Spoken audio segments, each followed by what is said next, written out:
ارشاد ہے کہ جب انسان اپنی ماں کے پیٹ میں ہوتا ہے اور 4 مہینے کا عرصہ اس کے اوپر گزر جاتا ہے تو اللہ تعالیٰ ایک فرشتہ بھیجتے ہیں. وہ فرشتہ 4 چیزیں لکھتا ہے. وہ چیزیں تو دراصل پہلے سے لکھی ہوئی ہیں جو کہ لوح محفوظ کے اندر ہیں. وہاں سے وہ اپنے رجسٹر میں دیکھ کر لکھتا ہے. یہ نہیں کہ اسی وقت لکھتا ہے بلکہ جو پہلے سے اللہ نے لکھ رکھا ہے اس کو اپنے رجسٹر کے اندر لکھتا ہے. تو ان 4 چیزوں میں پہلی چیز یہ لکھتا ہے کہ دنیا کے اندر اس کا رزق کتنا ہوگا، اور دوسری چیز کہ اس کی موت کب ہوگی،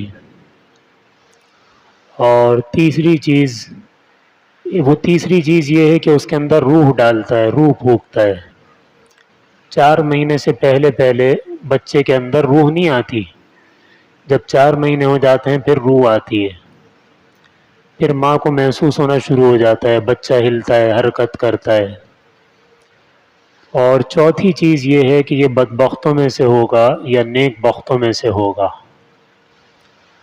تو بات چل رہی تھی گزشتہ دنوں میں حلال حرام سے متعلق. تو رزق اللہ نے ہمارا دنیا میں آنے سے 5 مہینے پہلے وہاں لکھ دیا. اب جتنا رزق لکھا گیا ہے پوری دنیا کے انسان اور جنات مل کر اس رزق میں 1 روپے کا بھی اضافہ نہیں کر سکتے. اور پوری دنیا کے انسان اور جنات اگر مل جائیں تو اس میں 1 روپے کی کمی بھی نہیں کر سکتے. وہ تو مقرر ہو گیا. اب آپ مجھے یہ بتائیے کہ اگر آدمی اس رزق کو حاصل کرنے کے لیے غلط راستہ اختیار کرے، حرام والا راستہ اختیار کرے، رشوت والا، سود والا، جھوٹ والا، دھوکے والا، غلط بیانی والا، تو یہ بتائیے کہ ان راستوں سے وہ اس رزق میں جو اللہ نے وہاں لکھوایا تھا 1 روپے کا بھی اضافہ کر سکتا ہے؟ نہیں کر سکتا نا. تو اپنی جہنم بنانے کا کیا فائدہ؟ اپنی جہنم ہی بنا رہا ہے، رزق میں تو اضافہ نہیں ہو سکے گا. تو رزق تو اللہ نے لکھ دیا، لیکن بندے کو یہ اختیار دیا ہے کہ تم اسے حلال طریقے سے لینا چاہتے ہو تو لے لو، حرام طریقے سے لینا چاہتے ہو لے لو. ملنا اتنا ہی ہے، نہ اس میں کوئی کمی کا امکان ہے نہ اس میں کوئی اضافے کا امکان ہے. حضرت علی رضی اللہ عنہ کا واقعہ اس بارے میں کہ ایک مرتبہ کہیں راستے میں تشریف لے جا رہے تھے، نماز کا وقت ہو گیا، تو اب گھوڑا تھا، جیسے آج کل گاڑیاں ہیں، تو بھائی گھوڑا اجنبی جگہ ہے، کہاں کھڑا کریں. تو کوئی ایک بندہ نظر آیا اور کہا کہ بھائی آپ میرا گھوڑا ذرا دیکھو، میں نماز پڑھ کے آتا ہوں.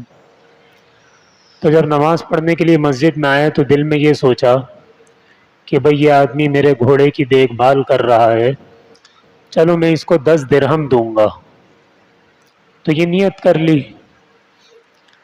اچھا، اب نماز پڑھ کے یہ نماز پڑھنے میں مشغول ہوئے، اس بندے کی نیت خراب ہو گئی. گھوڑوں کے اوپر جو زین ہوتی ہے، جو ایک گدا سا ڈالا ہوا ہوتا ہے جس کے اوپر بیٹھتے ہیں، تو وہ لے کے وہ فرار ہو گیا. گھوڑا تو ایک جگہ بندھا ہوا تھا، گھوڑا وہیں تھا، وہ زین لے کے چلا گیا. اب جب حضرت علی رضی اللہ عنہ آئے تو بندہ تو غائب ہے اور گھوڑے کی زین بھی غائب ہے. تو سمجھ گئے کہ اس بیچارے کی نیت خراب ہوگا. تو سوچا کہ قریب میں ایک بازار نظر آیا، وہاں دیکھتا ہوں وہ کسی کو بیچ کے چلا گیا ہوگا، اس لیے کہ گھوڑا ایسے تو اپنے اوپر بیٹھنے نہیں دیتا کسی کو. وہ تو آپ صلی اللہ علیہ وسلم کی ذات اقدس تھی کہ آپ بغیر کسی زین کے بھی گھوڑے پہ سوار ہو جاتے.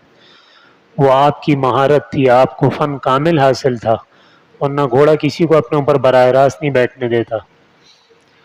تو وہاں دیکھا تو ایک جگہ اپنے گھوڑے کی زین نظر آ گئی. تو اس کو بتایا کہ بھئی یہ تو اس طرح کا معاملہ ہے. تو دکاندار نے کہا بھئی میرے جو تو ایک بندہ دے کے گیا ہے اور مجھ سے وہ 10 درہم لے کے گیا ہے، تو آپ مجھے میرے 10 درہم دے دیں، اپنی زین لے لیں۔ تو علی رضی اللہ عنہ نے اس کو 10 درہم دے دی۔ تو پھر اپنے دل میں فرمانے لگے کہ بندے نے جلدی کی، اللہ تعالیٰ تو اسے حلال طریقے سے 10 درہم دے رہے تھے، وہ حرام طریقے سے لے گیا۔ میں اسے 10 درہم دیتا، وہ تو انعام تھا جو میں دیتا، وہ حلال ہوتا، اس نے جلدی کر کے اپنی روزی کو حرام کر لیا، ملے تو اسے وہی 10 لیکن حرام سے ملے۔ تو یہ بات ہے۔ تو اس لیے مال کو حاصل کرنے میں کوئی ایسا کام کرنا کہ جو اللہ نے جس سے منع کیا ہے، تو اس سے ہم اضافہ نہیں کر سکیں گے، بس اپنی جہنم ہی بنائیں گے اور کچھ نہیں ہوگا۔ اللہ تعالی ہمیں عمل کی توفیق عطا فرمائے۔ اللہم انت السلام ومنک السلام تبارک یا ذا الجلال والاکرام۔ ارشاد ہے